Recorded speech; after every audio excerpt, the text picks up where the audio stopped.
តែទាំងអស់គ្នាមរតកប្រវត្តិសាស្ត្រសម្រាប់កម្ពុជាស៊ីគេប្រកួតគ្នាលើទឹកដីសវណ្ណភូមិយុទ្ធភូមិក៏បណ្ដោគុណខែពីបុរាណគុណកាយើងបានសល់គេឲ្យយុទ្ធភីបបធរអភិរិទ្ធនាំគ្នាការពារបញ្ជើរុញរាស្រលាញ់វិដៃខ្លែង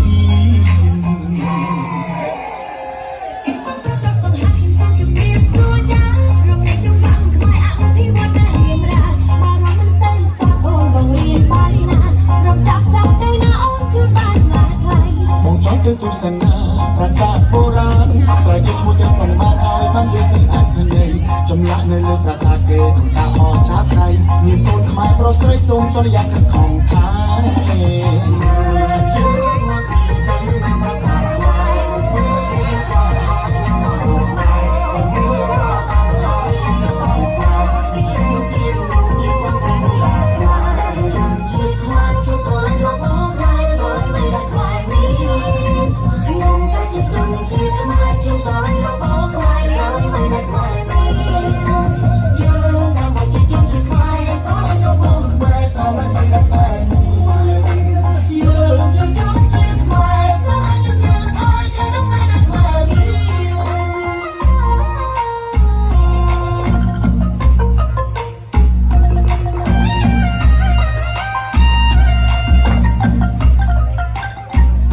នឹងមកគណៈអំពីតែតែពីកូនខ្មែរគោរពពុកម៉ែជន់ជាតិខ្មែរទាំងអស់គ្នាមរតកប្រវត្តិសាស្ត្រសម្រាប់កម្ពុជាស៊ីគេប្រកួតគ្នាលើទឹកដីសវណ្ណភូមិយុទ្ធភូមិក៏បណ្ដោគុណខ្មែរពីបុរាណទុកតាយើងបានសល់គេឲ្យយុទ្ធភីបបធរអភិរិទ្ធនាំគ្នាការពារបញ្ជើរុញរាស្រលាញ់វិដៃខ្មែរ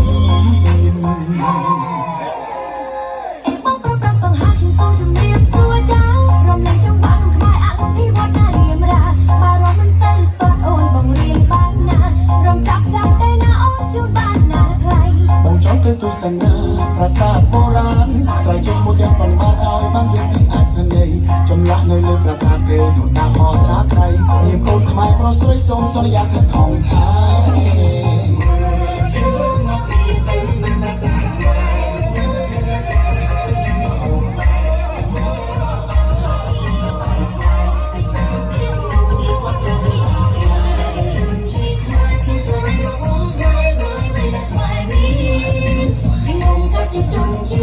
ខ្ញុំស្រឡាញ់របស់ខ្មែរស្រឡាញ់មិនដែលខ្មែរនេះយើងកាន់តែជាជនជាតិខ្មែរស្រឡាញ់របស់ខ្មែរស្រឡាញ់មិនដែលខ្មែរនេះយើងជាជនជាតិខ្មែរស្រឡាញ់ជាតិខ្មែរតែនឹងមិនដែលខ្មែរនេះខ្ញុំកាន់ជាជនជាតិខ្មែរខ្ញុំស្រឡាញ់របស់ខ្មែរស្រឡាញ់មិនដែលខ្មែរនេះខ្ញុំកាន់ជាជនជាតិខ្មែរខ្ញុំស្រឡាញ់របស់ខ្មែរស្រឡាញ់មិនដែលខ្មែរនេះយើងកាន់តែជាជនជាតិខ្មែរស្រឡាញ់របស់ខ្មែរស្រឡាញ់មិនដែល